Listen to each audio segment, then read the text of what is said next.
welcome to the Lorehounds podcast. We're the Lorehounds, your guides to small town terrors. I'm John. I'm Elysia. And I'm Mark from Nevermind the Music. This is our coverage of It. Welcome to Derry on HBO Max, Season 1, Episode 6, In the Name of the Father. And it is Episode 6, and they are finally trusting me to read one of the opening lines. You know what it was? I didn't want to edit the outline that much. And then I was like, okay, you know what? Mark's been with us 6 episodes. It's time for him to read part of the outline. An opening line. I'll suck it up and I'll just change the outro, the intro lines. All right. Anyway, if you want to get into contact with us and demand more Mark, you can send an email to horror@thelorehounds.com or head to our Discord server from the link tree in the show notes. And if you like what you've heard and want to support us or get ad-free bonus content, check out the same link tree for our Patreon and Supercast subscription options. Well, everyone, we're here, episode 6, the penultimate episode. the anti-penultimate episode, I think. Okay, all right. As in A-N-T-E, yeah. I think so, yeah. You know, we'll keep it Italian. Yeah, so we're here. What's your hot take, Mark? Since you're finally part of the intro, what's your hot take? Yeah, happy to be here again for episode 6. I liked this episode. This was one of my favorite episodes. I think Muschietti is really rolling the dice because you've got this story that a lot of people love. You've got this there's series of movies that a lot of people love, and even a miniseries people love. And you're doing the difficult task of making a prequel, right? Of doing a thing that people already know the answer to, right? And what becomes clear at this point with all the flashbacks is he's doubled down and he's trying to do this 4 times over, or 3 times over, I guess. And it's really high risk, potentially high reward, because not only do we have this season where we know what's going to happen in the end and they're trying to make us compelled, but then we're going to go back one season and we're already kind of learning what happens in 1935. And not only that, but we're kind of learning what already happened in 1908 too. And so it's this crazy cascading, every prequel is a risk to how do you get people invested in characters when they kind of when the plot isn't enough, right? Because we already know the end of the story. And so it's a bold swing, specifically with all the Ingrid stuff. I think there's some issues I might nitpick with it, or honestly, maybe I'm just a little confused, but it's cool. It was a cool reveal. I think we learned now that maybe that line that we were debating in our first episode about Muschietti saying he was going to ruin the origin story of It, that maybe what he's ruining is the origin story of Pennywise. We're going to learn the origin of the clown form. And that's not the same as It. Maybe we can leave the origin story of the creature itself to what we already knew, which was this, extraterrestrial arrival that then, is there for hundreds and hundreds of years or thousands of years. And maybe what he's ruining is something that we didn't expect would be ruined, which is, more of this clown family back in the early 20th century, which is pretty cool. And my last hot take, Charlotte's portrayed as pretty dumb in this episode, but we'll talk about it later. She makes some really boneheaded decisions. What? Oh my God. She tells everybody, people that she knows very much are on the other. She knows her husband has loyalty first and foremost to the government. Her whole issue with him is that, why are you not sticking up for your people and your family? Why are you sticking up for this government? Let me tell you where we're hiding the guy that the government. And she also, I feel like she tells more than just Leroy. Basically, everybody's blabbing about where Hank is. Yeah, everybody's blabbing. I feel like it's kind of character assassination because she's so smart. Don't you think she should have a relationship with her husband where she's open about that stuff? I don't think Leroy would ever tell. Their relationship has really been strained in this episode. Yeah. Mm-hmm. So, I just think they've shown her as so. If this is someone who was in the movement, so to speak, I don't know. I just have issues with the way that they're showing her. I don't know. I don't even think it's just Leroy that she told. I feel like didn't somebody? No, it was just Leroy. Just Leroy. So like, and then I don't know. Will told Marge and Rich. And Will told Marge, and that's I can see that a little bit. I just felt like they when the episode opens with basically a major conflict in that family about his loyalties. I don't know. I feel like you got to hide it. It felt out of character. That's my only really major issue with that. Leroy's an ass. Charlotte's portrayed as dumb. Thank you. Hot take over. Hot indeed. Yeah, I'm not sure I'm with you. I do think that she should not have told Leroy, especially considering the events of the episode before that. But let's get to that when we get to that, right? Elysia, your hot takes? Yeah, I mean, I thought this. I really liked this episode. I thought it was it was, we talk about these moments of respite, and this was definitely one of those episodes. It had, especially like the Marge and Rich stuff was so charming. And it had, the reunion of Ronnie and her father and a lot of just warm fuzzies. We said spoiler warning, right? Spoiler for this episode. Yeah. Yeah. So it was a warm episode for the most part, except for obviously the Hanlons are falling apart, and they were kind of our solid heart going into this, but we kind of realized that the town would corrupt them. I just want to emphasize to everyone that, again, we have heard a lot about, we've been explicitly told that the entity is shedding into the water, so everyone in town is affected. So I think a lot of weird behavior can be explained by that. I think of, I had, for reasons actually unrelated to this podcast, I happened to rewatch the scene from the movie where Ben is getting an H carved in his stomach.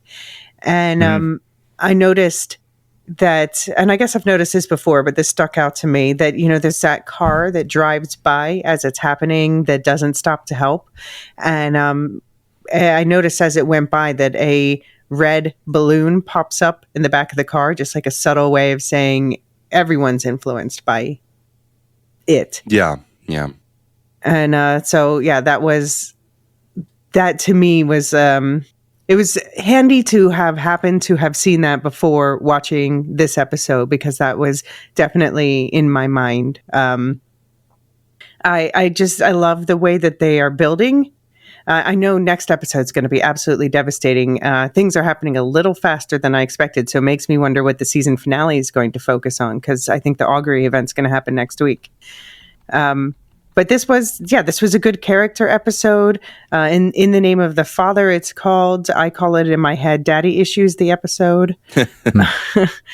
I just love, that what they're doing. They're building more tension by, in the opening song. I don't know if you guys have noticed, but there's more background sounds being added to the opening song to make it sound creepier. I did not notice, and I did watch the intro this time. It's interesting. Now I'm going to have to pay attention again.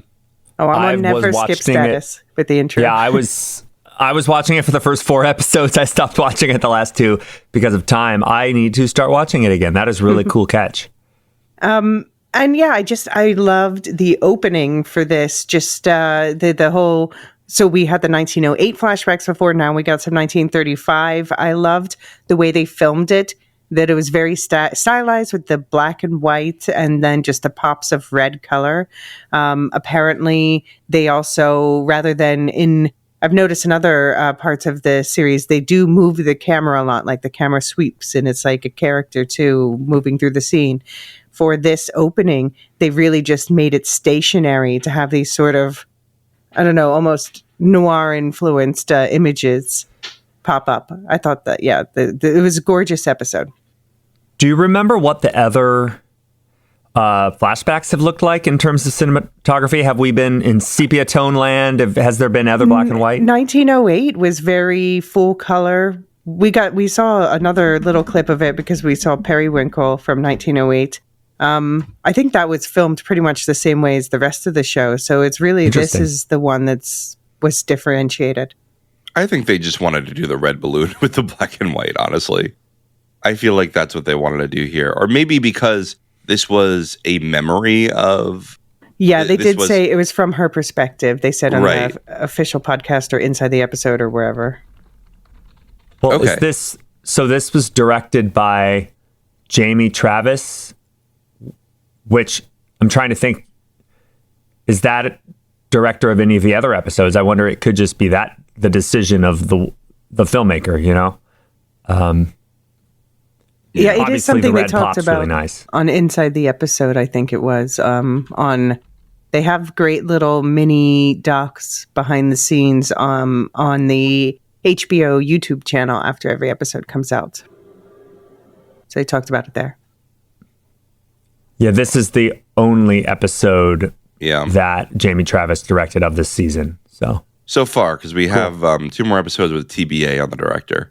Right. So, we'll see if we get more. I mean, I thought this episode was great overall. I guess I'm going to segue into hot takes here. I think it's funny that Elysia says this is a respite episode when we had literally a kid get eaten and then It's you know, just one. and then we had Daddy Squid coming out of the desk and all, and it ends with Lily screaming. She is a scream queen, huh? Well cast. I mean, sorry, what? Well cast. Yeah, I mean, just like she's got a great scream, just riding her bike down, and then I felt it. yeah. She's got a really like blood curdling scream. Totally. There is no big set piece scare though, right? It's small moments, relatively speaking. You're right. Yeah. I also think that everybody did a terrible job hiding Hank Grogan. Except I actually think Charlotte did a pretty good job. Like that's probably the best case scenario in town, right? And I think the selection of the location is fine. I think you just got to be really careful after that point. That's all it is. I just think that Charlotte didn't expect him to throw a party. Right. I mean, it's a bar, so yeah. I love. There was a lot of people commenting on, like, I shared a Blue Sky post on Discord about a lot of people comparing it to Sinners and like, we lost 2 juke joints this year. Yeah, we got a musical montage that was maybe a little less, not montage, but a musical scene that was maybe a little less magical in the literal and figurative sense than the one in Sinners, but right. Sadly, we're going towards white people crowding the door either way. Yeah. And overall, I just thought the episode was great. I think the backstory is a really fun way to do this. I want to talk about when we get to Periwinkle, whether that was going to be the main villain of this season before Bill Skarsgård signed back on. Oh, well, I'm glad we're getting. I mean, I suppose in some ways she still is. Obviously, the entity was always going to be there in some form. But I'm glad we're getting this backstory that was teased in the movies. Yeah, me too.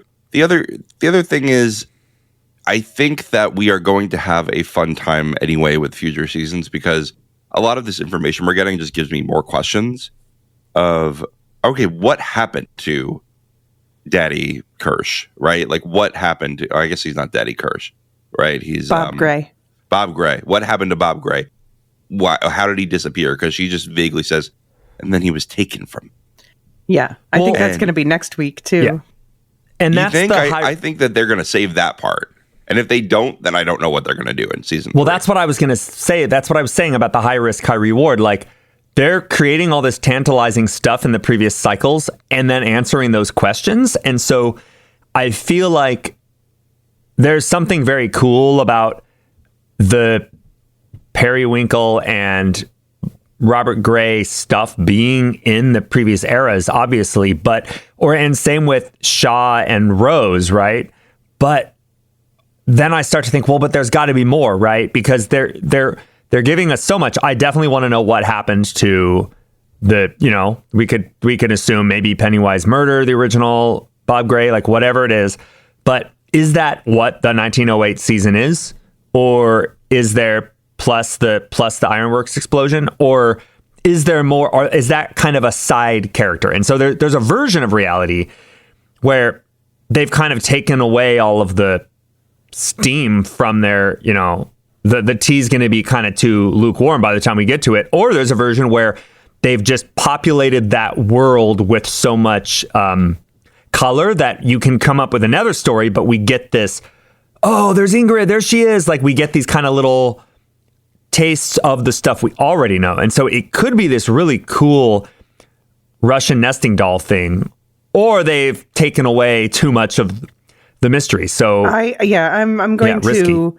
I think that trying to hold back and dribble out the mystery over years would be very dissatisfying to me.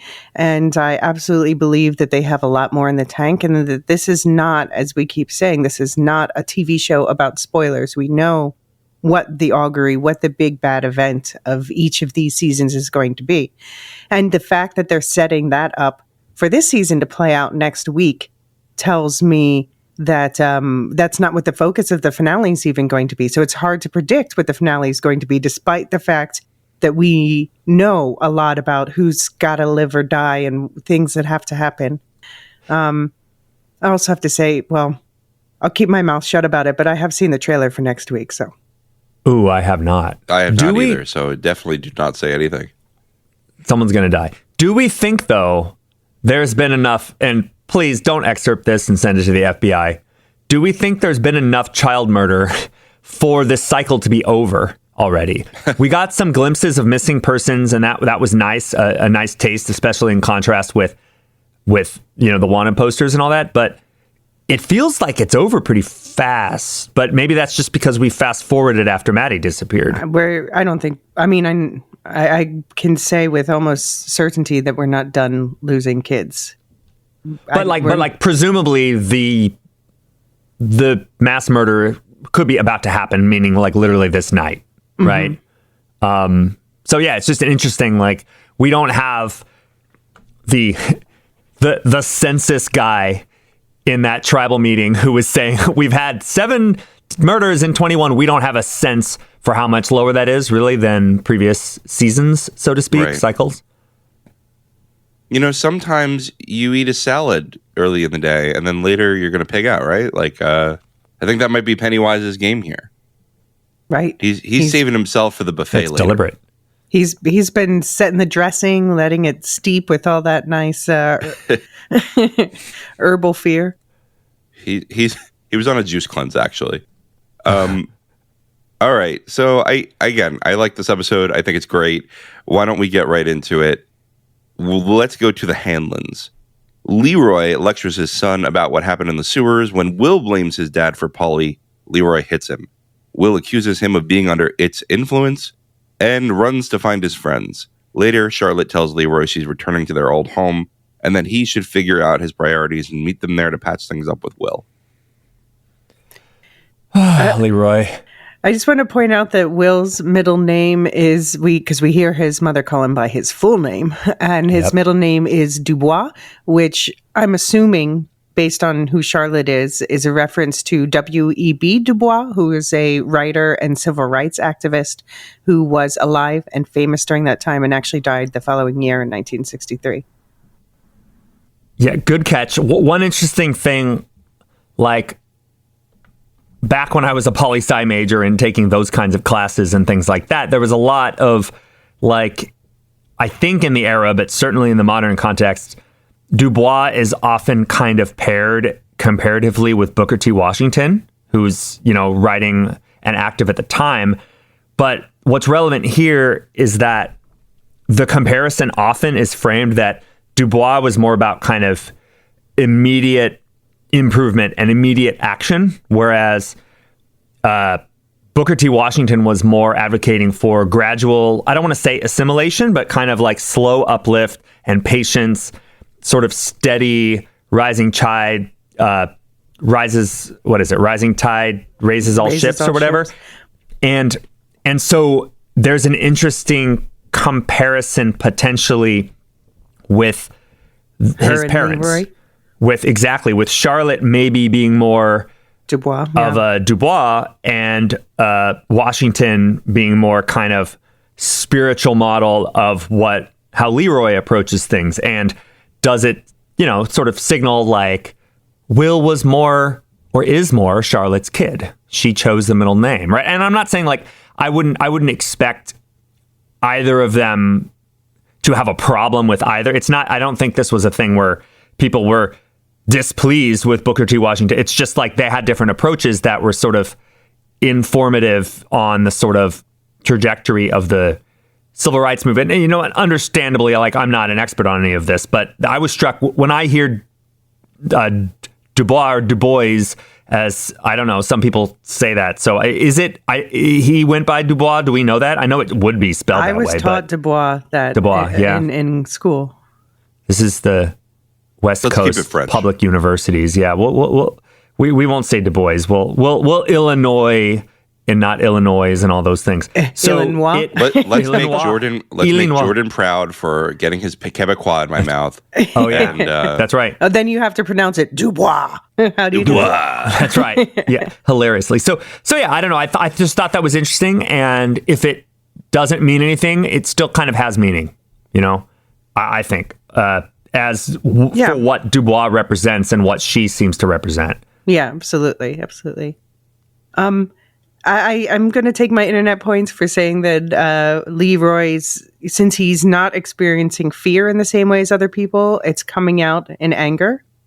We're definitely seeing that. But my question is, because he's known to not experience fear, does that make his account of the demon more believable to others? We didn't really see that play out this episode, but I wonder...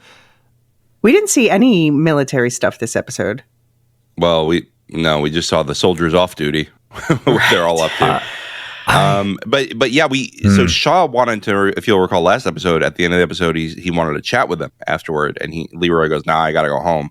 So we have not seen the debrief.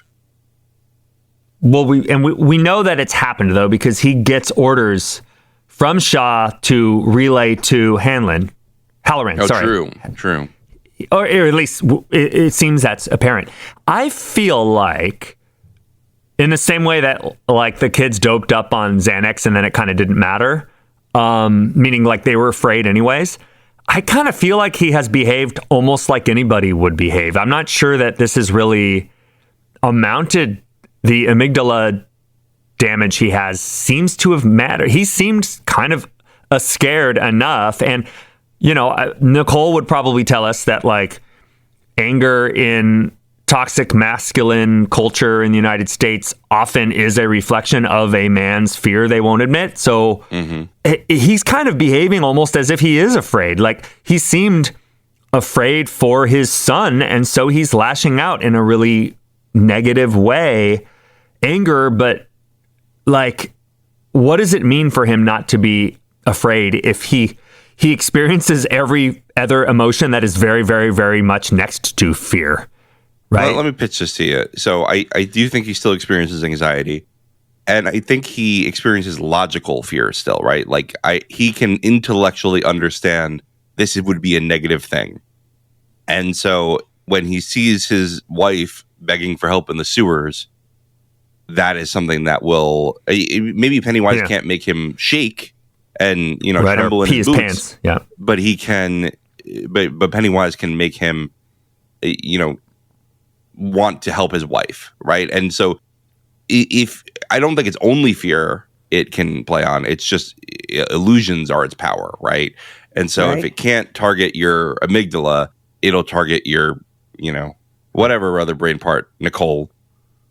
Your prefrontal cortex. There you go. Another word that she would make up in an episode of my podcast. Yeah. Yeah, I'm pretty sure the prefrontal cortex is just a myth that people tell young people so that they don't make Nicole, decisions. defend me. I'm just kidding. Nicole is like, what are you talking about? It is kind of, it's not a writing problem to have the military have a crazy idea of what would work and then it doesn't, right? Like that's true. It totally would make sense that they are wrong that him having a deficient amygdala would really change much. He may not what he may not be is somebody who tastes very good to the creature, True. Because he doesn't have the fear seasoned, but he can still experience the hallucinations or whatever illusions that it creates. Like, he's still, and this is what we're supposed to be asking, is how much of his behavior is a parent overreacting, and how much of it is the toxic, evil influence. Because I have to say, it's reasonable to tell your middle schooler, to signal to your middle schooler the natural consequence of their action, which is you made this choice, and not that it's your fault, but a man died because of that. Actually, probably several people died, right? Down in the sewers in general, like whether it's Will's fault or not, which is entirely different than blaming your 12-year-old for a death, which is entirely different from hitting your 12-year-old when you think he's back-talking you. So okay, but I screamed when he said, "I know I'm not you, because I would never let my friends die," and that's when he got hit, and I was like, that was over the line. I mean, look, I don't support hitting your kids. I've never hit my kids. I never will. No. I will also say, like, cheap shot. I if my kid said something like that to me, I'd have to leave the room.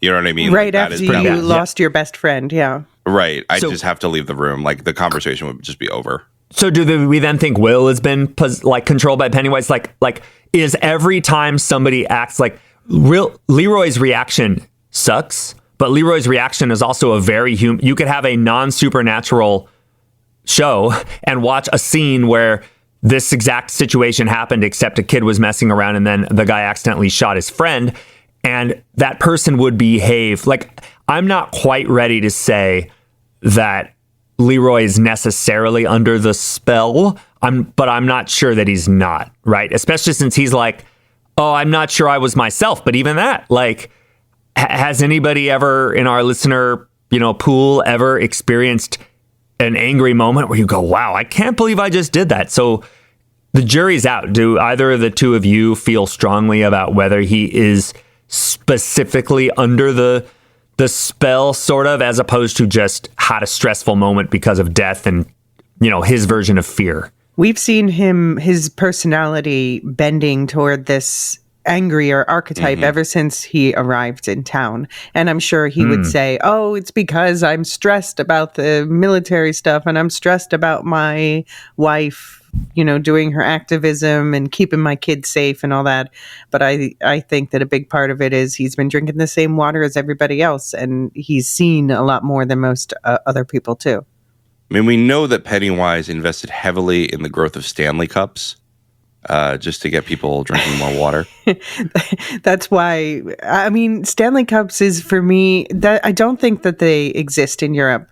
But all I hear is that, like, people are lining up for hours to get a cup, and I'm trying to understand this from a distance, but I don't. They just love it. It's what makes them so special? I don't know. Okay. I don't know. I have a coworker who loves Stanley Cups, and I've never understood it. but you know what? We all have our thing, right? Sure. I love watching science fiction, and she probably wouldn't like that. Sure, I'll line up hours for that. Yeah. Yeah. All right. I did not realize it was literally hours. I thought it's one thing to be popular, but it's just a cup. Like, people can't just get the cup. Like, is there a supply? I mean, limit? maybe by now you can just get it, but I remember there being some rush on them like a couple of years ago. All right, we got to ask the Gen Z cohort in the community. Oh, I think this is a millennial woman thing. Yeah. I don't think. Oh, is really? That's who I learned about it from, my millennial women friends in the U.S. Yeah, this is like a 30 to 40-year-old phenomenon. Got it. Okay, I thought it was okay. Yeah. But yeah, anyway, I do think that I am more willing. I don't want to say I'm willing to forgive you. You shouldn't hit your kid. You know what I mean? I understand more how this happened than I would a lot of other acts of violence in this show. Just because he just was traumatized and he's lashing out. You still don't hit a kid. Like, I don't know. Maybe I just have trouble empathizing because, like, I don't react with violence. I've just never been a person who reacts with violence, physical violence. And he's a military man, right? Like he's trained in physical violence. I respect Charlotte's reaction to that. She's just quietly packing up her stuff. She's like, nope, you've crossed the line. Right. I think that was the best way to deal with it, right? She didn't escalate. She said, you did the wrong. It's up to you to fix it. It's interesting because it tells us something about their relationship and the kind of contract they have, so to speak, in that relationship and as co-parents, because again, not excusing anything, but like the fact is this was way more normal in the 60s to hit your kid, right? That's true. So the idea that right now you heard of a friend who hit their kid and then their spouse is leaving them, you'd be like, yeah, that sounds about right. But in the 60s, like that would be that's quite a step that I think most people, even spouses that are not happy with the domestic violence would it's a much less common take. And so that tells us something about like what their established norms are. So not only is it that this is a bad moment for him and she doesn't like that moment and Will obviously doesn't like that moment, but this has crossed something in that it would be believable that she would do that, right? Well, she's obviously on the forefront of the civil rights movement, right? But the civil rights movement isn't happening in a vacuum. There's also the feminist movement. There's child rights is like just becoming a thing in the 60s. Again, I think I mentioned on a previous thing, like we just kind of figured out that child abuse was happening in the 60s. Like, oh, that's crazy. This is happening. And so I do think that someone like Charlotte, who's activist minded, is going to be influenced by these various ideas, right? Is going to be educating herself and be part of the forefront of a lot of things, even if her priority perhaps is the civil rights front. And we don't know what their parents' background was as children themselves, whether either of them were exposed to abusive behavior that she might also be reacting to. We got to watch that. How much of it is him and how much of it is Pennywise or it. And also, are her bad strategic decisions about who she tells about the black spot also Pennywise's influence? Sorry, I'll shut up about it for now. I think that her telling her husband the truth, I support this. Yeah, you should, but on that note, you should have a relationship where that is possible. And he didn't tell anyone. I don't think he told I hope that we don't know who told the racist, but there's no way it's him, right? I'm pretty sure I have an idea. It's more just like look, she tells him. And she tells a couple of the kids. It's not like deliberate, like, oh, they're gonna. It's more just she told Ronnie and her own son. Okay. But people are leaky, right? Those kids are more easily in. Yeah. Will like the cops corner them and be like, "Do you know something about your dad, little girl?" to Ronnie, like she's way more likely. If you're Charlotte, you have to think that the kids are way more likely to be intimidated and taken advantage of to get this information. Not Ronnie. Not to the cops who have wrongly accused her father. Ronnie is still a preteen girl. You know what I mean? Like if you're Charlotte, telling the kids is just, you're I'm glad them she also told culpable Ronnie because Ronnie gets a last chance to see her father because I get that. Yeah. And I get that. But like the more people you tell, the more culpable you make for aiding and abetting a wanted criminal, the more like you're increasing the chances that somebody would let it out. Is because these kids are going to tell their friends. Like, she knows that. Will was leaky, but in Charlotte's defense, she's never done anything wrong, and I will rest my case there. Yeah, she gets her mulligan, right? So anyway, I do think that telling Ronnie was reasonable because Ronnie, I think, is intended to stay there with her dad until he leaves, right? That's the whole point of bringing her there. She's not leaving. And she deserves that information in a way that nobody else does, right? Yeah. Like, I do agree that telling the other kids was silly, especially like even your son. Like, don't tell your son what's going on. Do not include your son in your criminal activities, right? Like, whether it's right or not, I think it's the right thing to get Hank Rogan out of town. He's wrongfully accused, but it's still criminal, right? It's still against the law here. It's risky, at least, right? I mean, if the person you get out of, if the fugitive is innocent, you're still abetting a fugitive, right? Like that's still a crime to help someone get out of jail. Yeah. And so I don't tell your son, but I don't think that Charlotte was the cause of this leak. I think this was all the other soldiers and their party.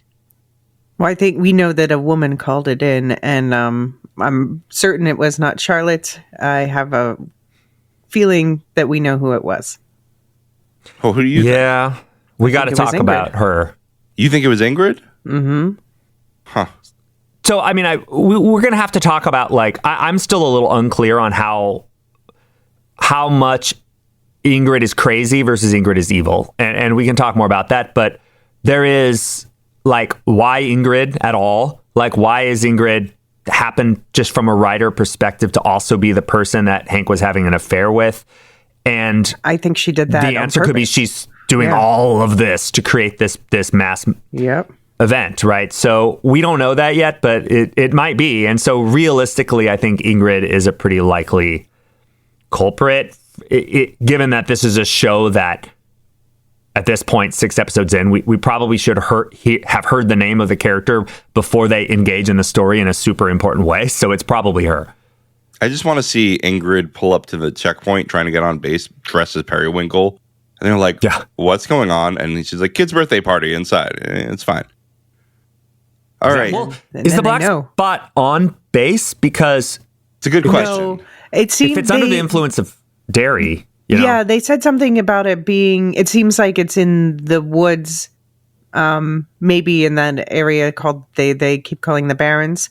But yet they said something about it being like miles from other buildings. Yeah. Right. It's probably got to be within the Pillars circle. Okay. Yeah. All right. Let's take a break and we'll come back and get back to the episode.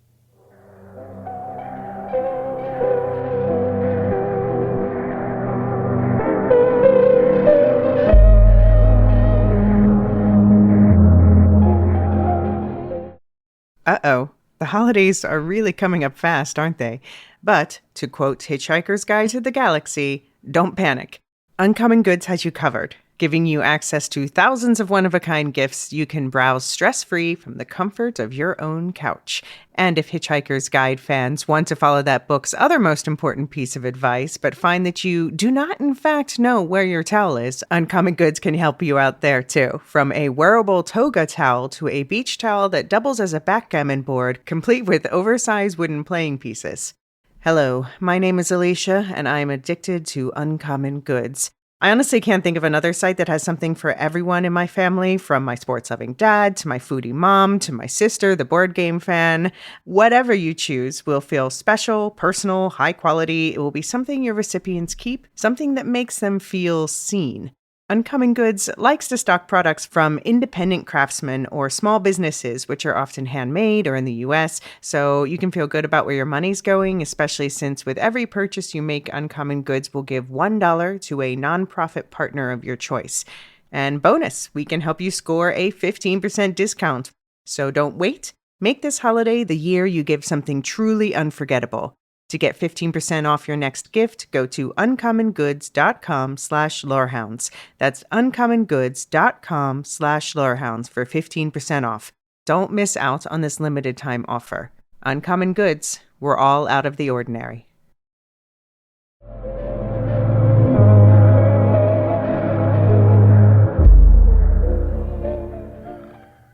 We're back. Elysia, tell us about the breaking of the Fellowship. Oh, the kids meet up in their hideout to regroup after their run-in with Pennywise. Lily shows them the dagger and suggests they return to the sewers.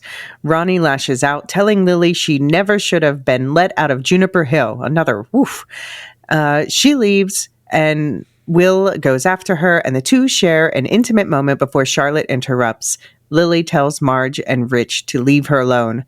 And then, we see Lily on her own for the rest of the episode. And of course, that's great for getting to the bottom of this Ingrid plot we're going to talk about. But I'm worried about Lily being separated from the group on the one hand, although this does keep her away from whatever's going on at the black spot right now. But I'm just worried about, like, mentally Lily feeling like she is no longer a part of the group and whether that makes her do bad things. Yeah. Well, at least she has the dagger. Is she her precious? She was very, don't touch it. Is she also under the spell? She almost feels like she's behaving a little not out of character, but it felt a little bit like she's been holding the ring of power a little too long, and it's corrupting her, and she's like, my precious. Yeah. And it's making her really irritable in a Frodo way. Is she under the thrall to some extent of the Derry curse too? Yes. I think that there is a reason they kept this dagger in a safe and not on somebody's possession like a keeper. And maybe I was being hard on Taniel for not holding it or doing, Taniel dagger arms, as I put it. But maybe there's a reason why he was not touching it until he had to. Yeah, and look, The Lord of the Rings doesn't have a monopoly on like evil objects influencing you. But I would be fine with that being like, okay, it's a piece of the thing it came with. Maybe it's not so fun to hold. Right. Maybe it's a weapon out of necessity, not out of, joy. Right. So I'm with that. I mean, I don't think we need to go too deep into the fight. It was rough, right? They were really rough to each other, both of them, and both of them are like a little bit culpable, but the real villain is it. And Lily's trying to say that. Ronnie's like, no, I'm going to blame everybody else. And both of them are wrong. I think both of them are just kind of trying to shift the blame, and it's just a sad situation. And this is not necessary, but an expected narrative moment, right? And sort of, it's pretty Kingian to have the band break up at one point, to come back later. And, it's right. What are we at? Eight episodes, right? So we're 6 episodes in. We're at that right point in the I don't know, we're past the golden mean, I think, of this season, but this is the point at which certain things like this should happen. So yeah, it felt pretty natural, even though the characters are saying things that you kind of wince at when you hear them say them. Yeah. And Rich calls it out. I want to put that out. Rich calls out what's happening. This is what it wants, right? Because it suffers when you have connection, right? Connection helps stave off the fear. And it wants you to be isolated. Yeah. And so it's interesting that even though we see the breakup of the group here, we see 2 pairs of people get more intimate than ever. True. Will that protect them through the next episode? We'll see. And then, of course, Lily thinks she has an intimate connection, like a motherly connection almost, only to find out that nope. Nope, you can't trust that person. And then we kind of already talked about, Charlotte interrupting with, I love her. You think y'all grown? It was so good. So good. All right. Well, let's go into one of those new couples, Marge and Rich. Mark, can you tell us about them? Bow chicka wow wow. Marge tries to redress her eye wound alone in the hideout, but Rich comes up to launch his paper airplane. He offers to redress her wound for her and calls it the coolest thing he's ever seen. The pair agree they have to get the group back together. At lunch, Rich gives Marge an eye patch, which she loves. The patty cakes try to recruit Marge back, but she calls herself a freak along with the others and scares them off with her wound. A Marge redemption arc is complete, and that was very satisfying. Yeah, I like them together. I fear for Rich, and I just want to say, Elysia, do you want to say they called her Margaret? They did call her Margaret. The patty cakes did? Yeah, they did. Oh yeah. I mean, that's what Marge stands for. Yeah. There's only one. There's only one Margaret that's ever been born in Derry. There's 2 Riches, but there's only one Margaret. I do wish that they would have, like, on the Welcome to Derry sign, if like a population. I just want to know, how big is this town, actually? Right. We got her last name. I don't remember what it was, but it was. I then looked her up on it's not going to be Tozier, obviously. Not going to be Tozier, but I looked up and we don't know. I don't think Richie Tozier's mom's maiden name. I was hoping We do know that his dad's name is not Rich, though. So it's I'm fearing for Rich here. Yeah. And that's a bummer because he's a cool character. I'm feeling like it's going to be a memorial name. Like, I named my kid after you. Yeah. She's like, no, I just really need to name this boy Rich. Don't ask why. Yeah. Right. Yeah. But I love that moment, by the way, when the patty cakes come up and she's like, well, you going to hang out here with Ricky Ricardo and the rest of these losers? And you think like she's referring to the group of friends in general, but of course it's only the two of them sitting there. So they pan to this table of just a bunch of other random kids who are like, who, us? Why are we part of this conversation? Just a reminder that, yeah, this school is bigger than the 5 kids we've been following. I was just going to say, like, with regards to that eye patch that Rich very sweetly gives her, pretty cool that he thought of that. But John, in particular, were you surprised that, like, he has family from Umbar and that, like, that came from the Bay of Belfalas and, like, the Black Numenorians came and brought this to Cuba? And, sorry, is that the wrong mythos? No, you know what? I think you're right. You're really onto something here. He said Corsairs, and I know Corsairs are a real thing, but of course, real things don't always jump to mind as quickly as fantasy worlds, like Lord of the Rings do. That's right. Anyways, sorry, wasted time. Cut it out or don't. John, you said your daughter is a Cub Scout, right? I'm an Eagle Scout, so I have. Right. Oh, I was a Weeblo. So do you want to explain what it is? Isn't it Weebelos, by the way? Yeah, it's really Weebelos. It's Weeby Loyal Scouts.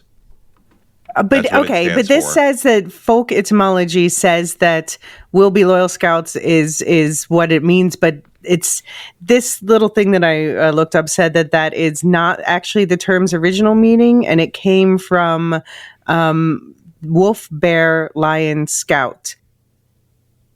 Well, I didn't know about that because the handbook today says we be Loyal Scouts. It's weird too because there isn't. Now, I was not an Eagle. I got what is it? After you finish Weebelos, you become an Arrow of Light, right? I got that and then quit after that. So that's like 5th grade or whatever, something like that. There isn't wolf, bear, lion. It's wolf, bear, bobcat. Yeah, wolf, lion bear was now, dropped. At least in the 80s. In this too. Yeah. Okay, so I'll tell you the current status of everything because I'm now currently involved. Okay. They added back lion, so lion is back, but lion is now the kindergartners. They made it start earlier. That was tiger when I was a kid. No, tiger was always 1st grade. Oh. Yeah, so they made the age lower now. So it goes lion, tiger, wolf, bear. And bear. Oh my. Yeah. Lion, tiger, wolf, bear, Weeblo, Arrow of Light, which was an award, but now is a rank and an award. So you're saying arrow like a pointy object you shoot. Arrow of Light. Not arrow like arrow.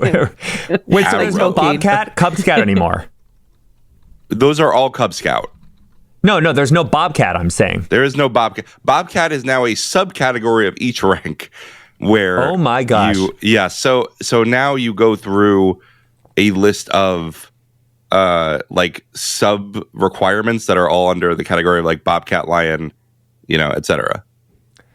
Do you have to get a certain amount of experience points to be? So that's right. How long were you a Weebelos though? Because he said I was a Weebelos for 2 years, and I feel like you're only a Weebelos for like a year. But I could be wrong. So it used to be that you're a Weeblo, and I think this would be true for the time he was in it. It used to be that you're a Weeblo for about a year and a half to 2 years, because the first year you're a Weeblo, second year you're working on your Arrow of Light, and then usually mid-year to towards the end of the year you go over to Boy Scouts. If you earn the Arrow of Light, you get to go to Boy Scouts a little early. So he's a failed. He was a full 2 years and quit after that. Yeah, there's a reason he was 2 years, because he did not get enough patches. Right. He can't tie knots well enough or whatever. Right. Now they have, because that was confusing to people, that you're like maybe a year and a half to 2 years. Now it's that you're a Weeblo for 1 year and then you're an Arrow of Light after that. Right. Okay. By the way, all right, so there's your Cub Scout lore. Okay. I found it interesting also that he said the whole thing about saliva having antiseptic properties and then walking it back too, which is like this is real science. And then he's like, science is constantly changing. But there's something almost like apologetic on that on behalf of the writers. Like, we're going to say this thing, but just in case, we're going to say science is constantly changing. I don't know. I thought it was just a cop-out. I thought it was funny. Will says science is always changing, constantly changing. I just think he's an anti-vaxxer, I think, No, but saliva does have antiseptic properties. But it also has insane amounts of bacteria, right? So like the antiseptic qualities of saliva are best used on one's own mouth, right? I don't think if you lick like my dog licks his wounds. Yeah, but the dogs have different bacteria than humans. Well, good for them. But that's why. No, but like I think the antiseptic aspects of saliva is like why your cut mouth will heal so fast. But I think if I like lick somebody else's wound, it actually probably makes it worse because my bacteria are different. Right. So but that is what a lot of people believe. Should you for lick a long someone time. else's wound? No, there is, if you Google it, I did go down this rabbit hole yesterday. If you Google it, there is like centuries of people saying that you should lick people's wounds and studies about this. Should you lick people's wounds? Right. And you kiss and make it better, right? When your kindergartner cuts their knee, Yeah, they also thought we should put leeches on us to heal an infection. So I'm going to say this. I think in some cases. I'm not going to trust the centuries of opinions on this one, Elysia. I'm sorry. Yeah, sometimes like leeches and maggots do have their role my God. in the right types of wounds. No, seriously. No, even now it keeps the blood flowing, right? Like there's times when they need to like. I'm not saying you're supposed to. What do they call it when they would like drain you of your blood or whatever? Right. That's not real. Yeah, that's how they still use leeches, I think. Oh wow. You know what? I'm just going to put in my living will that I don't want any leeches or maggots on me ever. Okay. I don't care. Let me go. Let me die before you do that. If I have like totally gangrene or something, I'll put up with the maggots. I just don't want to see it. Yeah. That's tough. Would you be okay with them using ants as your stitches, though? No. Okay. Really? I feel ants like that's way less stitches? gross. What is that? You haven't heard of this? Like, no. They can. I think this is like, I don't remember which desert indigenous culture discovered this and used to use it, but it's still even used sometimes, I think. If you take like a fire ant and you've got a cut, you bring the fire ant close to the cut, it will bite and close the wound, and then they like cut the head off, and they've got this little ant head, and you've got a row of giant fire ants or whatever they are stitching somebody's wound together. This is not likely something I just make up, but just made up. Just let me die. We have thread. Don't let me die, but we have the technology. It's very simple. Like even I would rather just like a sewing kit with thread than that. You're saying it's better than ants? Yes, personally for me. Mm-hmm. But I think it's like it's effective. I don't know. I we'd have to. People write in. Tell us where does this come from? I think this is like popular hundreds of years ago, probably, but it's there's like a literal YouTube video of someone actually doing it, maybe with an army ant. Okay.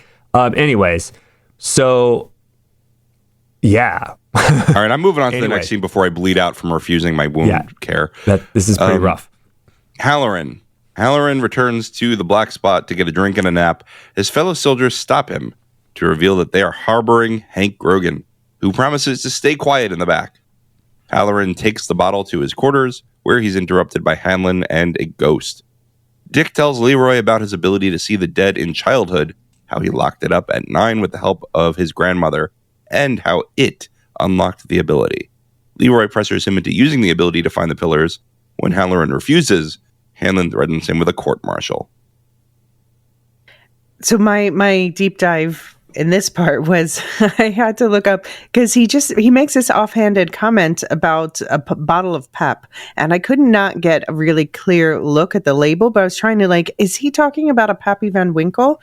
And so I went on because Pappy Van Winkle is this right at this point in our history, it is this super expensive, coveted type of whiskey. I think we talked about it more in our She-Hulk coverage in the Lorehounds feed.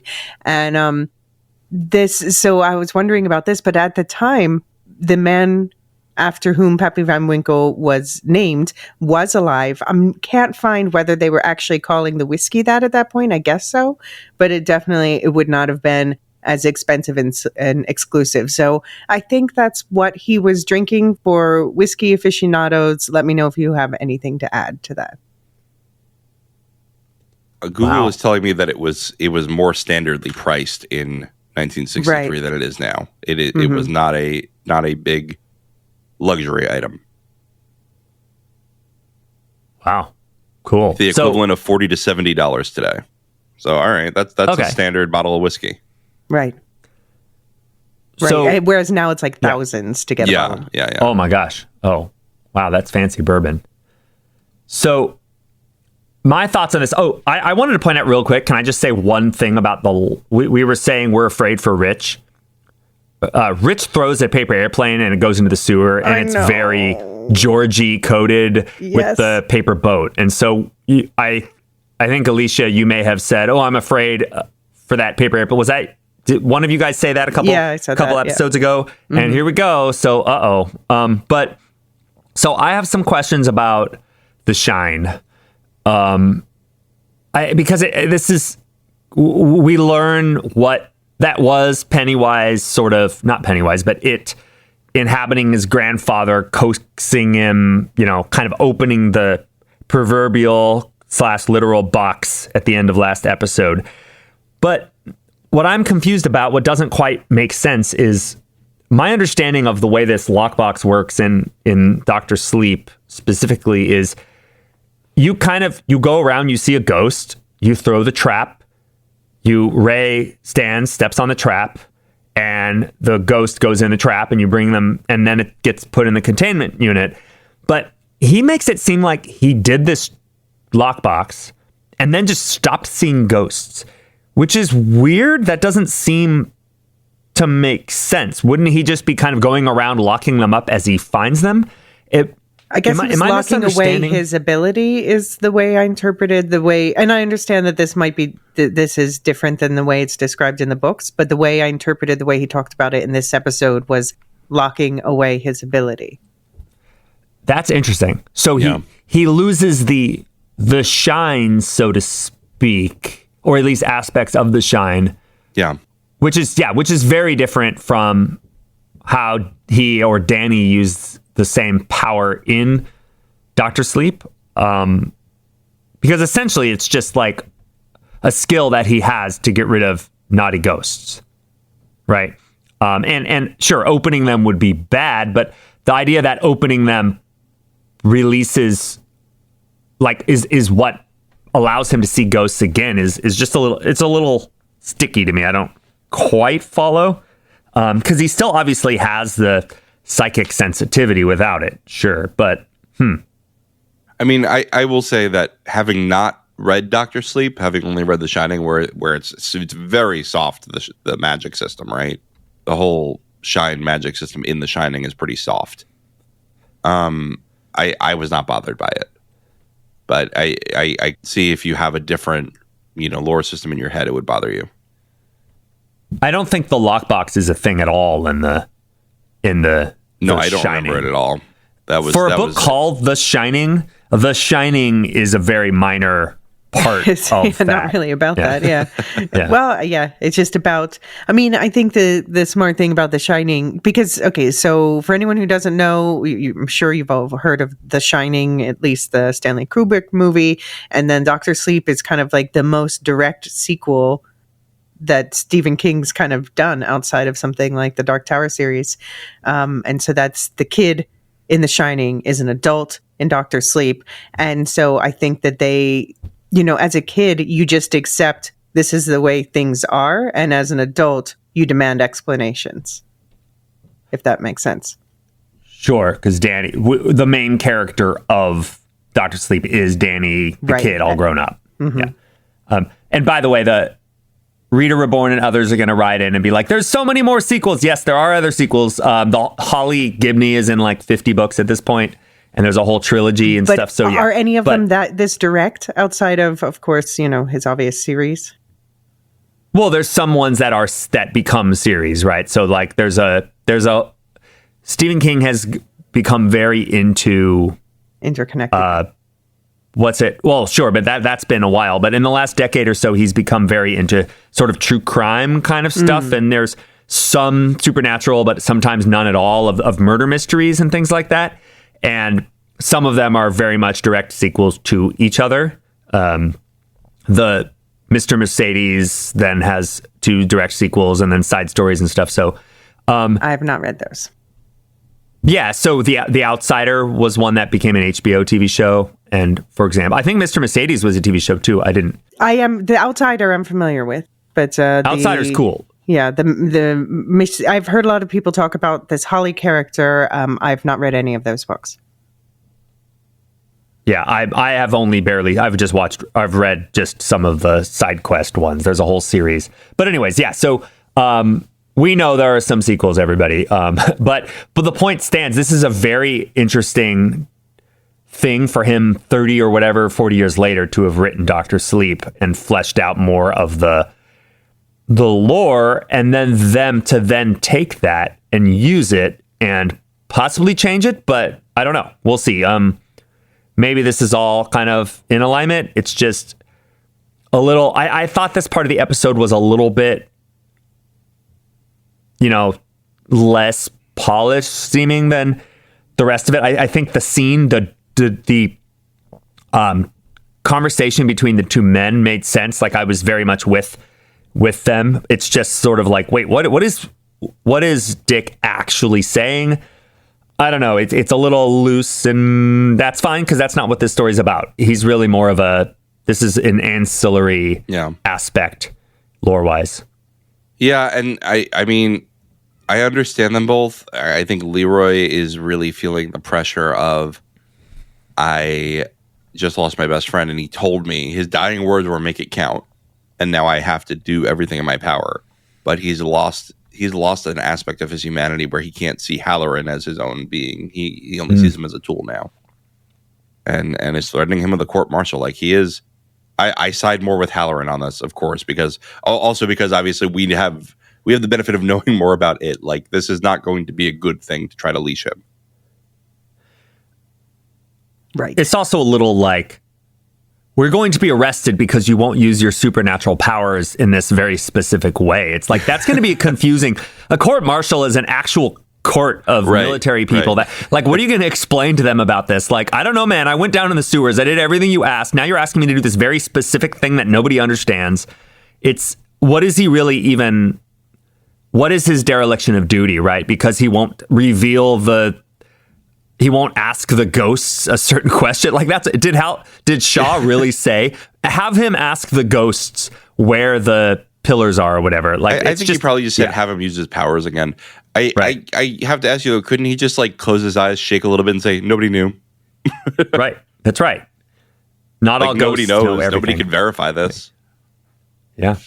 All right. Well, let's move on because we got a time budget here to the black spot. Elysia, can you tell us? The best way to hide a fugitive in the house is apparently to throw a party, according to this show. It's a bar. Yeah, but anyway. You can't close down for 2 days. I mean, isn't that more suspicious? It's not an actual bar. It's a place where they have parties. Yeah. Oh, we got a tough mission in a couple days. We got to rest up. That's it. You're done. It's literally never opened before. Right? Right. Oh, we're still setting up. Okay, great. I don't know. I'm glad that they got to have their fun. Anyway, and that's exactly what Dick Halloran's friends do. Ronnie is reunited with her father, who spends some time getting to know Will. The drummer of the band drinks himself to sleep, so Rich, who got a little tipsy with an Air Force Coke, fills in on the drums. Everyone has a good time until a group of masked men led by the former sheriff arrive to collect Hank Grogan based on a tip the sheriff got before being relieved of duties. So, yeah, we have that fall that you were looking for from Bauer Sr. Mark. Sorry, I'm scribbling notes about the whole drummer scene. So say that again,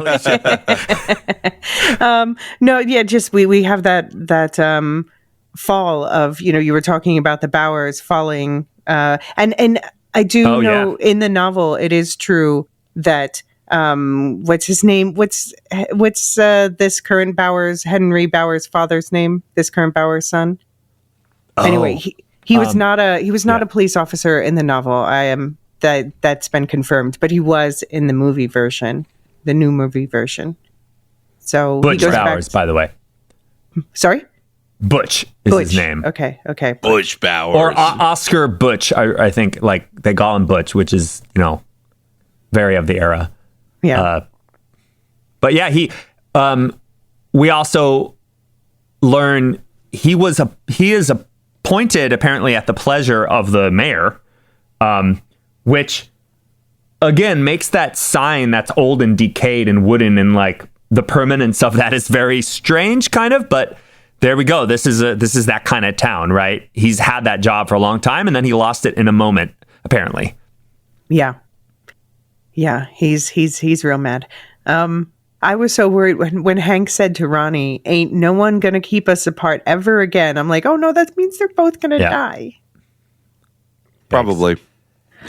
I mean, all of these it is not defeated, right? And so it probably eats every time. I mean, it eats or it. I don't know. I feel like it would cheapen it if they sent him back early because it seems so shocked when the Losers Club beat it the first time, even when they beat it back a little bit.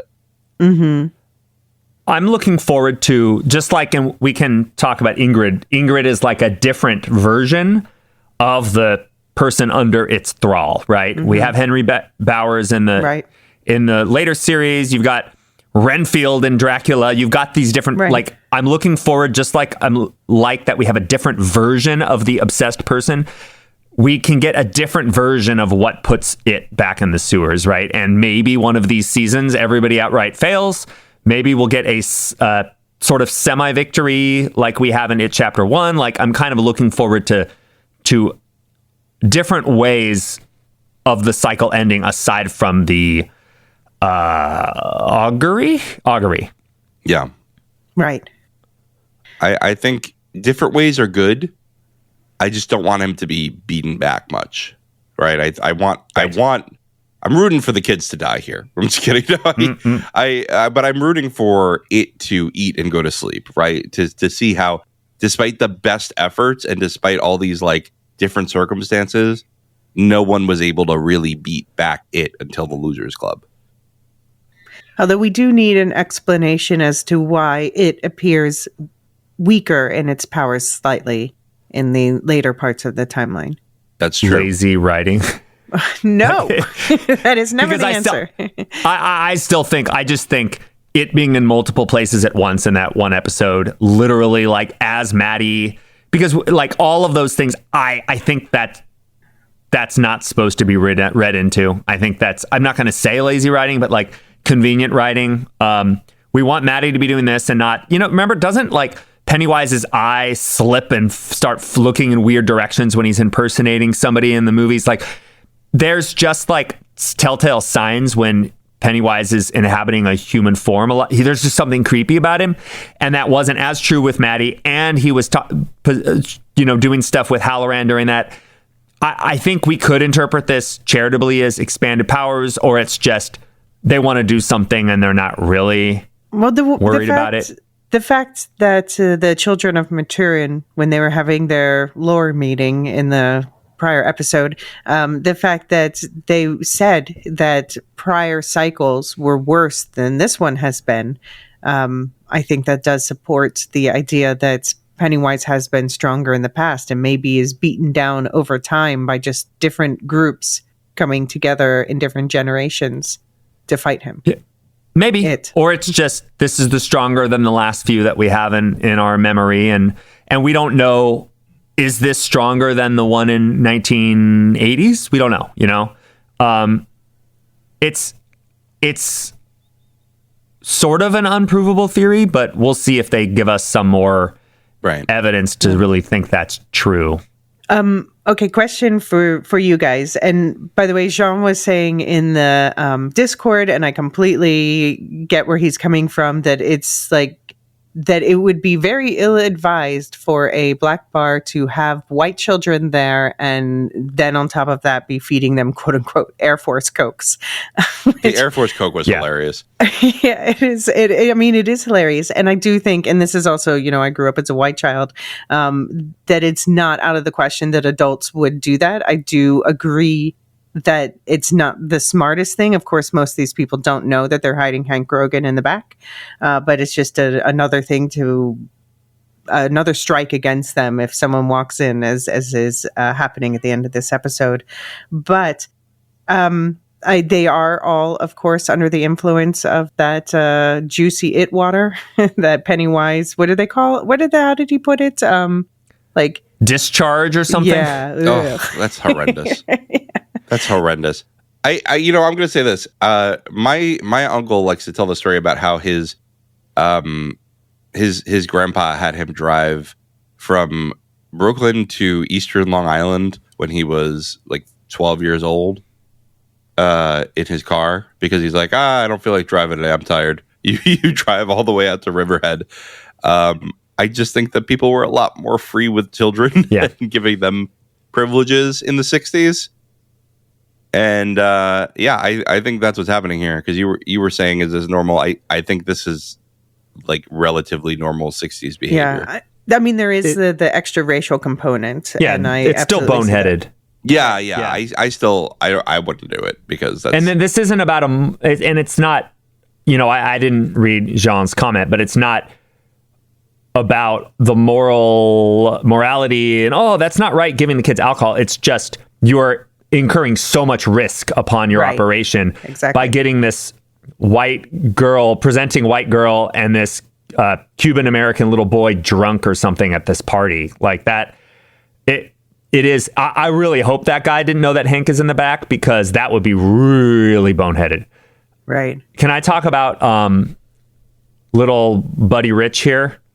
Yeah. And his, I love I was, one of my best friends in high school was a jazz drummer. So I was like, I know those sticks, if you can call them sticks, the brushes. It was funny to see him throw it away though. So I know, John, you're a musician. I have heard you sing, Elysia, and you sing quite nice. So you must be sort of a musician. These kind of scenes, I can't. Like, I'm fine. I get it. People like them. But like, this to me is the scene in the biopic where, Jamie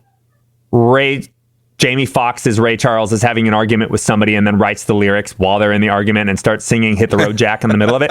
I know jazz is improvisational, but the amount of practice it takes to be good at any of this.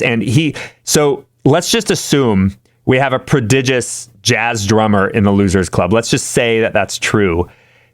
He's not a jazz drummer though, because he's in the marching band. He threw away the brushes. Yeah, he's in the marching band. But maybe he doesn't have that kind of experience with a drum kit. So he shouldn't be good with the kick drum, So there's just these kind of scenes break I would love it if he's a marching band guy. He just chills on the snare and does marching beats while they play. That would be great. I love when there's reality in there. And I think there was some, and I wish I could remember it, but there was some element in Agatha All Along when they had that jam session that had a reality to it. Bell or I don't remember what it was at all, but I remember being kudos. And I had a whole, series of commentary about the use of pitch correction or lack of pitch correction, the way you write a harmony part improvised in that show that was very much mostly better than most. And this one I'm I get it. It's fun. I love Rich as a character. He's probably my favorite of the little kids, but this is just it's trying to annoy me when they do this kind of stuff because I'm do you have any idea how hard it is to get my music majors who are 20 somethings mostly to play in time for one concert that we've been rehearsing for 15 weeks on? So whatever though. It's movie magic. I too agree, Mark. It took me out of it a little bit, but then I was I'm digging the song. I was delighted, but you're not wrong. Yeah. Yeah. And we can move on. It is what it is. This is a concession. But maybe I need to create a podcast episode about this. this stuff actually has negative effects on my career. Not because mine literally, people expect that they should be able to do this. People think it's easy, right? People have trained, like, people are like, oh, I can play, I can do that. I can do it. I just don't want to. I can write songs. I just don't, No, actually, it took me decades to get good at that, right? So it is what it is. This is not my soapbox, but... just a personal anecdote to that regard. So my ex really wanted to learn the drum kit, and so I bought him a drum kit, and he was taking lessons for a long time. And it's hard to learn something, but there are some people who are just prodigies. One of my best friends comes in one day, and he does not play the drums. He plays bass guitar as his main instrument, but he's just one of those people who can pick up an instrument and just like do things with it. And so he sits down at the drum kit for the first time. He's like, oh, well, let me try this. And he was like rich in that scene, even though he didn't have that background. It's just, and then my ex quit after that. But there is this coordination with others that you cannot do that on the spot. Yeah, right? No. Like no, the fact that he knows when to take a solo, They're fact that he knows bars. Yeah, he's trading bars and you only do that by playing jazz with the band, right. Yeah, it's not even just individual practice. It's did you guys get tight in rehearsal? Anyway, so I see what Mark's saying here. All right. Anyway, we're running low on time, and we got a big scene to talk about. So I want to move on. Mark, can you read us Lily and the Clowns? After being haunted by Pennywise at school, Lily goes to Ingrid for advice. Finding the door open, she follows music upstairs and goes through an old photo album. In the album, she finds a picture of Ingrid's father, who has an eerily familiar head shape. Ingrid arrives and sees Lily get scared of a picture of Pennywise. She tells her that Pennywise the Dancing Clown was her father's clown persona. She lost him in 1908 and saw him again in 1935 when she led a girl named Mabel to her death in the basement of Juniper Hill. In 1935, after watching Pennywise kill Mabel, she sees him as her father without the makeup, and he reassures her. In the present, she's thrilled that Lily saw Pennywise, as she thinks Lily brought him back. She shows Lily her costume, and Lily realizes Ingrid was following them as a clown. She wants Pennywise to see her as the clown Periwinkle, so their love can be shared, and he will be freed from the darkness. As Ingrid tries to embrace Lily, Lily slashes Ingrid's hand with the black dagger and rides away on her bike, screaming. I love how Ingrid sees Pennywise eat a kid and is like, I can fix him. Yeah. Dude. The Delulu goes hard. I love that moment when she first sees, the Pennywise form of it and says, Papa, which, by the way, they're totally Danish coding her. There was a Danish song playing when she walks in. She calls him father, although I guess in modern Danish they'd say far, Papa. Anyway, but Pennywise looks up and at first is just like, who are you? And then like, oh, I can use this. That look that comes over Bill Skarsgård's face. His giggle. Yeah. Yeah. His giggle of delight. I was like, because I was watching this with Maya and she was working on an art project. And so I watched it first without her because I just needed to get it done so I could outline. And then we did a rewatch together. And when that was coming, I was like, just watch this part. Just look up for this part because you have to see his giggle of delight. It's going to be really cool in either future flashbacks or possibly third season to get to see two different characterizations of Pennywise by Skarsgård. Like we're going to get to see, we've seen unhinged demon Pennywise, which is not Pennywise at all, but just a form of it. But then are we going to get to just see the clown Robert Gray, who's probably a cool guy, like she seems to love her father, right? Maybe they were homicidal maniacs, but maybe he was just a clown. And we're going to get to see, possibly in the same scene, like looking at each other, Pennywise the dancing clown in real life acting differently than Pennywise the dancing extra dimensional monster, right? And that's really kind of a cool thing we get. Maybe we have to wait 2 seasons for it, but yeah. And I think just to clarify for people that because I know there is some confusion about this online, but Ingrid I mean, Pennywise, I guess we will get clarification in the show, but this version of it that we see is mimicking her father. It is not, in fact, her father. And I think it's the same way we see Mrs. Kirsch in the second movie. It's not Mrs. Kirsch. It's that Pennywise has taken, or, the entity has taken on a new form in his repertoire based on her. I think he just had so much fun with this reveal. I think for a cosmic entity, this is a new experience for him, and he was delighted by that, right? For someone to mistake him as their father, he was like, holy shit, this is great. And we don't, this implies sort of that he maybe didn't start that moment recognizing her, right? So maybe in 1908, she is not a kid he terrorizes, right? Or if so, he doesn't put two and two together, really. And yeah, I thought that was a great moment. Do we think Ingrid is just nuts? Or is this sort of delusional, you could see somebody with a sort of having a mental break, losing their father, and then seeing this as a kind of weird way of preserving his legacy. I get to see him again, even if it's not really him. Or is she evil? Is she working? I think she thinks she that murder kids? I think she thinks that it is really her father. Yeah. And he's under a spell or something. Right. He's been like vampirism or something. Yeah. Do we think in the 30s she is gathering kids for him to consume, or did she just watch this one murder and now she's been chasing that ever since? No, I think she's gathering kids. She said at one point, I did what I did to see him again. Right. I did what I had to see him again. Yeah. Sorry, go ahead, Elysia. This casts the fact that she said to Lily in a prior episode, keep your friends close. And I was wondering, is that to protect Lily? Because I don't know, I'm suspicious of this woman.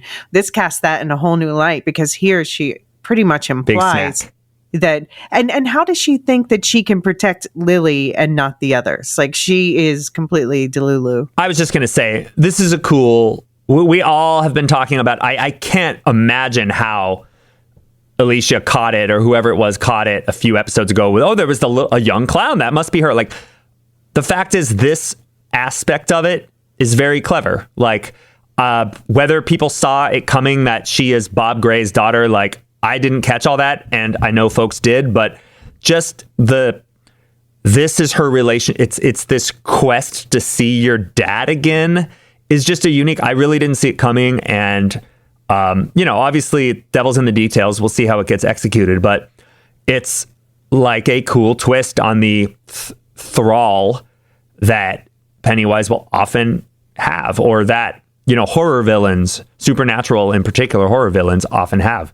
So, by the way, people were saying she wasn't old enough to play this character. Do you know how old the actor is?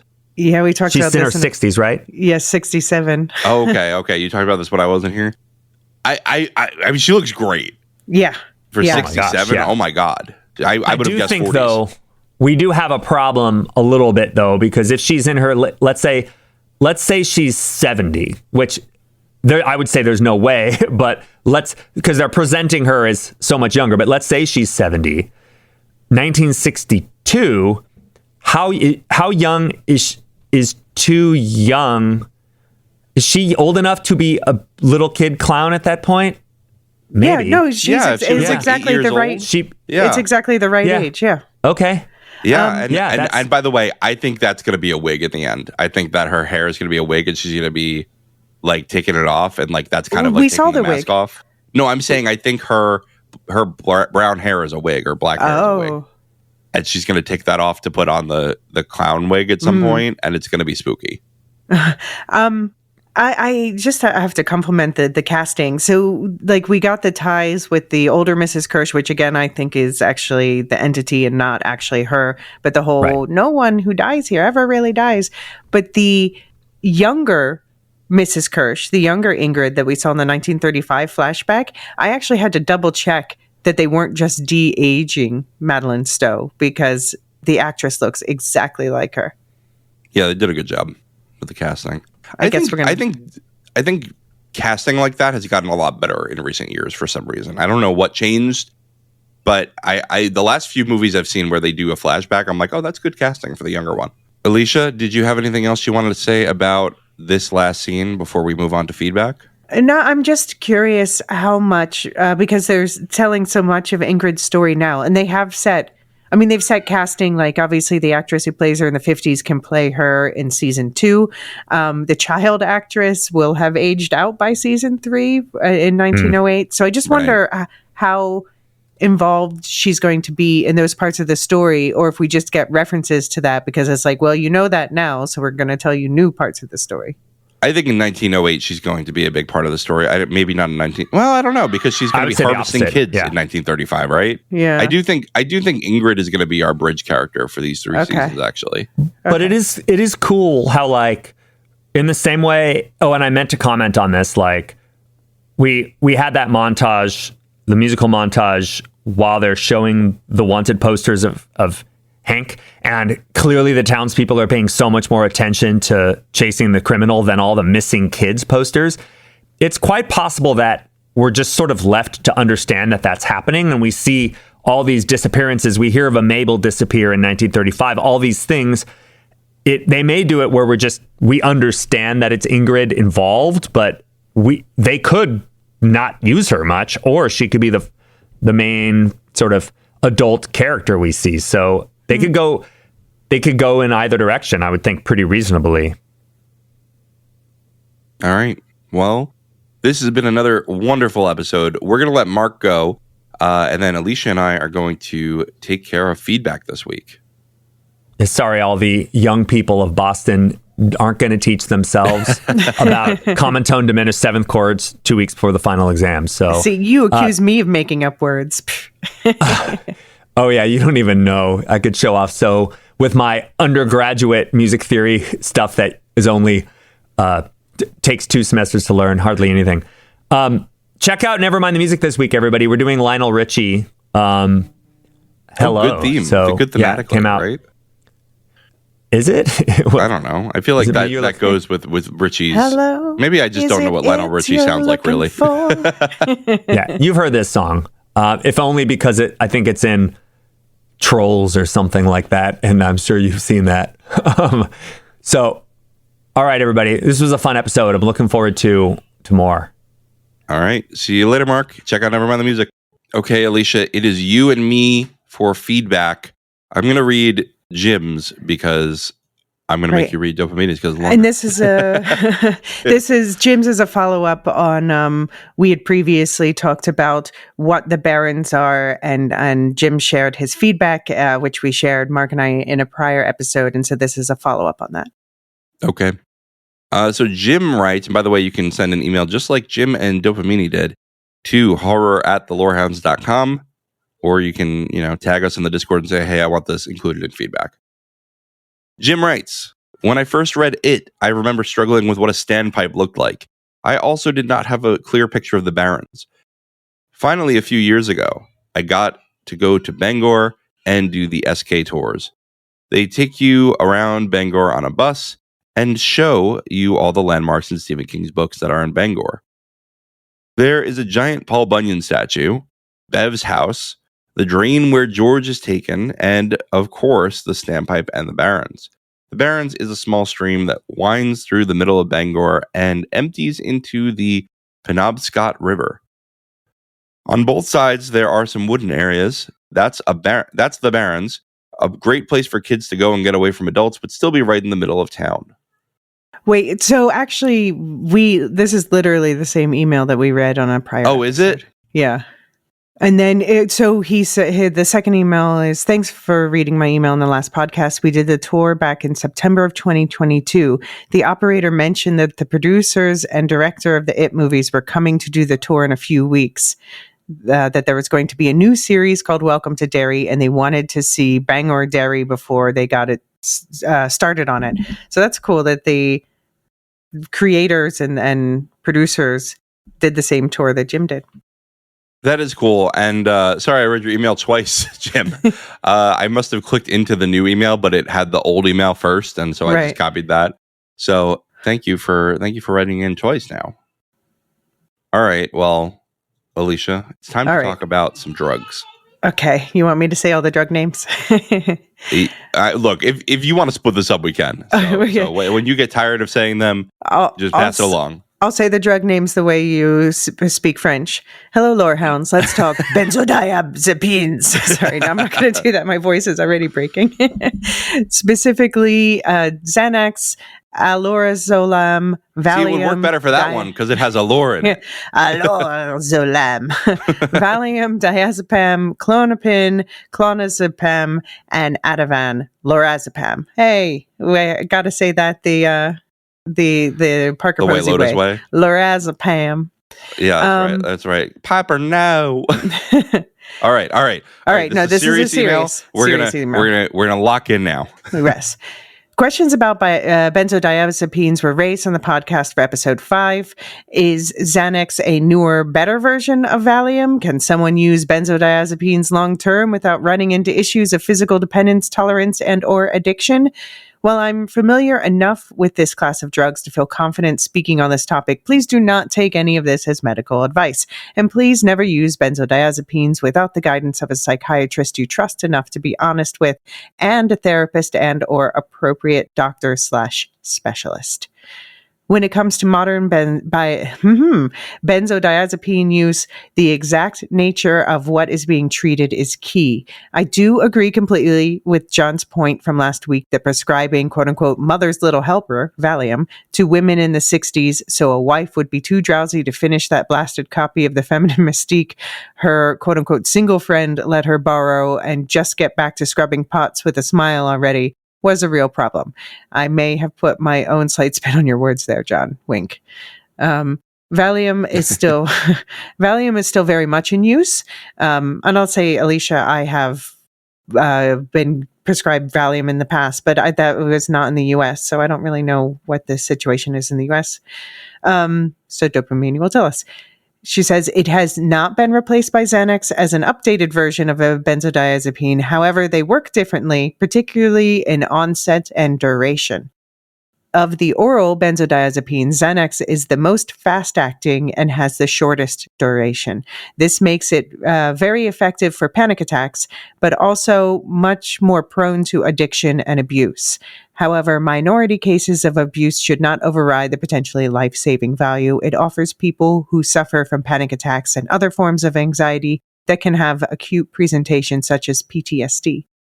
Even though Xanax is likely the most commonly recognized brand of benzodiazepine, which I blame Carrie Fisher for, because she was cremated and then put in a Xanax pill. Really? Was she? Well, in an urn shaped like a Xanax pill. Okay. Psychiatrists are actually very reticent to prescribe it because of the abuse potential. It's unlikely a patient would be offered a prescription for Xanax, especially if they ask for it directly, unless they have established a great rapport and mutual trust with a psychiatrist over time, who knows they are also seeing a therapist. I'm aware of discrimination and bias in prescribing practices around Xanax in particular. Wealthy and otherwise very privileged people can usually get it for something as trivial as discomfort with flying, and men typically have an easier time getting it than women. The stage of the provider's career matters too. Even if you've been prescribed Xanax in the past, say in another city, used it with no complications, and have a true need for it, if you see a resident psychiatrist who has to explain and justify their treatment plan to the attending doctor on staff, they will be very unlikely to prescribe any benzodiazepine because it could lead to a lecture they have to endure on screening out potential quote-unquote drug seekers. Today, antihistamines like hydroxyzine are frequently offered to patients in place of benzodiazepines. This keeps more patients being seen at clinics by nurses who do not have a DEA license to prescribe controlled substances.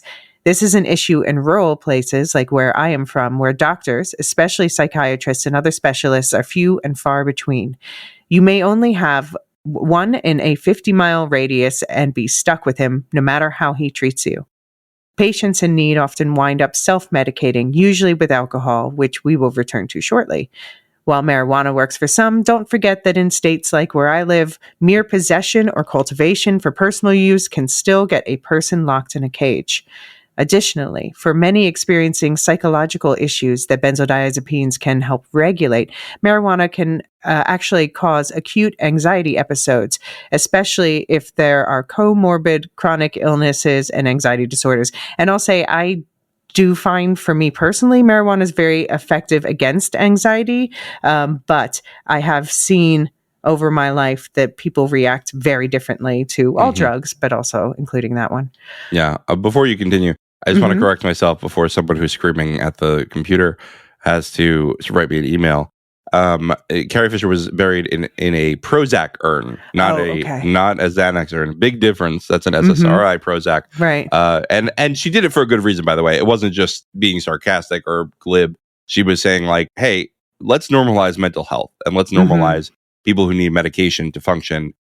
I think that it was honestly a brave thing that she did, was to highlight that in depth. Right. And I seem to recall before she passed away that she was kind of debating with other celebrities about that, where because she was so open about it and she was shamed for it by I can't remember who now, and she was like, no, like, and then, I don't know who. I can't remember anyway. Okay, to continue what Katie's saying, she says, Valium and Klonopin are slower onset with a longer duration, making them much better options for people who need a benzodiazepine for longer-term use, whether for anxiety or to help mitigate a different issue, chronic or acute. Valium, for example, is the go-to medication for people detoxing from alcohol, which really should be medically managed if at all possible if someone is truly physically addicted to alcohol, as this is the only drug that can kill a person during withdrawal. Yes, it is legal with only age restrictions here in the US, where everything else discussed in this message is either Schedule 1 or Schedule 2 federally controlled drugs. Valium, while an older benzodiazepine, is still widely used for anxiety and has other uses people are likely not aware of. It's a powerful muscle relaxer and can be made into a compound suppository form for women with severe pelvic floor pain, which could arise after childbirth or be caused by the constant tension one experiences of living with an untreated painful condition like adenomyosis or endometriosis. There are no psychoactive effects when used this way. Valium is also used in some cases to treat seizures, and Klonopin can be helpful with severe nausea, although there are both off-label ways of using the drugs, and neither would be a first-line treatment for these conditions. Klonopin is recognized for helping people whose nervous systems have become severely dysregulated due to dysautonomia that can arise with some chronic illnesses, especially the invisible, forever debilitating kind. For example, people with dysautonomia can experience prolonged disturbances in heart rate and blood pressure that Klonopin seems to be the most effective medication for, sometimes along with beta blockers. These physiological disturbances cannot be prevented by nor cured with yoga, meditation, therapy, nor exercise. So yes, there are cases when long-term benzodiazepine use is called for. Further, it is possible to find a dose, even a high dose, that works long-term without ever needing a dose increase or an increased frequency of use. Ativan is somewhere in the middle between Xanax and Valium regarding speed of onset and length of duration. It seems to be the most common benzodiazepine given to an ED setting if needed. I'm not sure what's ED? Eating disorder? Oh, I see. Okay. It's also commonly used in inpatient psychiatric hospitals like Juniper Hill if a patient has, for example, become violent or needs a combo of several fast-acting medications in intramuscular shots in order to quickly sedate and thus protect the patient, other patients, and staff from potential injury. Now that I'm thinking about it with context, I think that this is emergency department, not I don't know.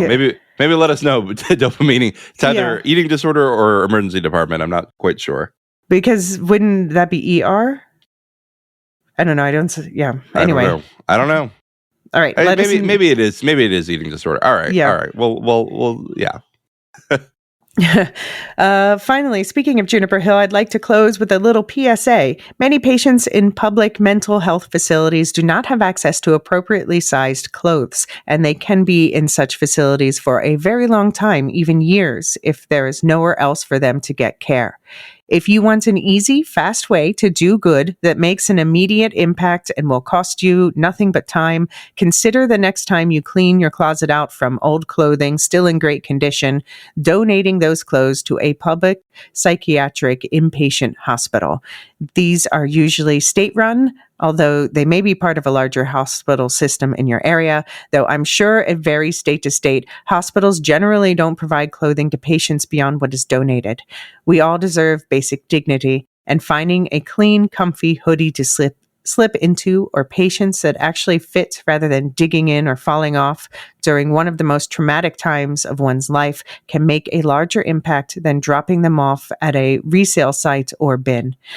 Thanks for giving me some time. This is one of my favorite podcasts ever in the channel. And so thank y'all for so much for your great content. Blue Hearts, Dopamine. And thank you, Dopamine, for setting us straight and giving us so much. I mean, this is medical lore. So thank you for being a lorehound with us. Yeah, I'm really appreciative of this feedback. I want to get things right when we talk about, especially things like, mental health treatment and, drugs and the treatment of women in the 60s, right? Like this is, I think I was looking at it more through that lens than I was on the clinical aspect. So I really appreciate all the, not even just corrections, but the elaboration and the education on the broader use of benzos and other mental health prescriptions. So thank you very much. And also great PSA at the end. Definitely donate to your local mental health institution if you can. Yes. Thank you for bringing all of this to our attention. Thank you, Dopamine. Again, if you want to write in feedback like Jim and Dopamine and make me read your email multiple times because I didn't realize, you can go to horror@thelorehounds.com. For now, Elysia, I've been doing the outro solo. Why don't we quickly just go through this? We haven't done an outro together in a while. Yeah. So do you have anything on your feeds? On We'll Shift Dust, I'm at the same time working on both, finishing off Frankenstein, and Luke and I have started prepping our series for A Christmas Carol. So we're actually recording the first public episode for that. We already recorded. We did a subscriber episode on the We'll Shift Dust book club for The Chimes, which is the second book in Dickens' Christmas series. Oh, very nice. I'm excited. Yeah. And on the Lorehounds feeds, what else you got cooking? We just Predator Badlands just came out. Next up is Frankenstein and the new Del Toro Frankenstein and Wicked. Ooh, Wicked is arriving, huh? Yes, for good. It's it's going to be Marilyn, Nicola, and I reprising. We talked about the first movie, and now we're getting the gang back together to talk about this one. So what do you think is the over-under on getting a Glinda sequel or prequel? So I'm of two minds about this. I feel like with the success of this, they might expand the universe. The thing is, this is based on the books, but the second movie, as the second half of the musical, it goes so far off the books that they can't follow the books to continue. Yeah. I read the first book, so I know what you mean. Yeah, it's just completely different. So it would be just them making stuff up for the most part if they do other things.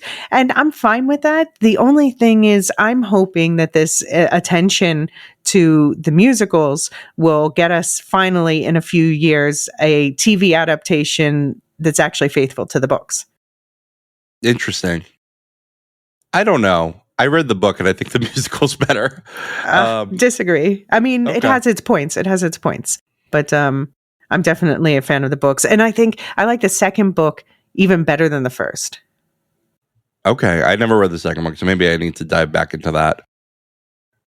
All right. Well, otherwise on the Lorehounds feed, we got Pluribus Very exciting stuff. That is David and Nicole, the other host of Nevermind the Music. So if you're liking Mark, you'll find his co-host over there, covering Pluribus, the Vince Gilligan show, all about if the world became a hive mind. And it's very exciting. I'm really enjoying the season. I'm probably going to hop on their pod at some point.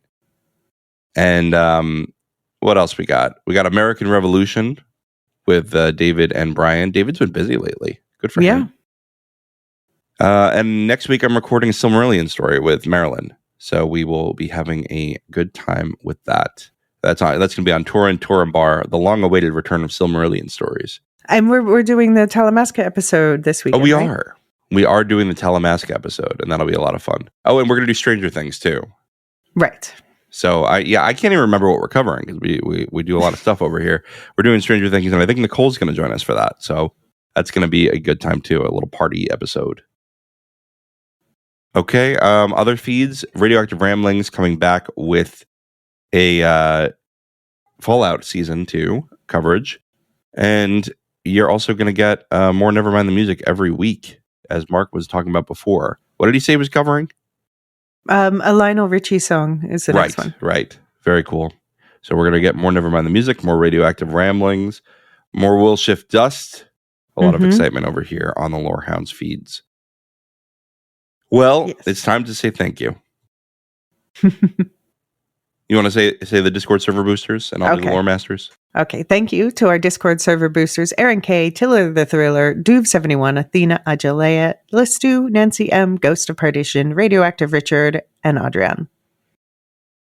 And our lore masters, Samartian, Michael G, Michelle E, SC, Peter OH, Nancy M, Duve71, Brian 8063, Frederick H, Sarah L, Gareth C, Andra B, Kwang Yu, Nathan T, Sub-Zero, Aaron K, Dally V, Mothership 61, Gnarls, Kathy W, Listu, Jeffrey B, Elysia U, Ben B, Scott F, Stephen N, Julia F, Kali S, Ilmariel, Paul K, Rocky Zim, Jessica H, Red Zippy, the TCS, Dopamine, Catch It, Ellen R, and Adrian. Thanks, everyone. It is great to have your support. We'll keep adding more stuff to the roster as we go. We've got plenty of coverage coming to get you through the holidays, and we will see you next week. Bye. The Lorehounds podcast is produced and published by the Lorehounds. You can send questions and comments to lorehounds@thelorehounds.com. Get ad-free access to all Lorehounds podcasts on Patreon or Supercast, and connect with us on Blue Sky and join us on our Discord server. Links for everything are in the link tree in the show notes of this episode. Any opinions stated are ours personally and do not reflect the opinion of or belong to any employers or other entities. Thanks for listening.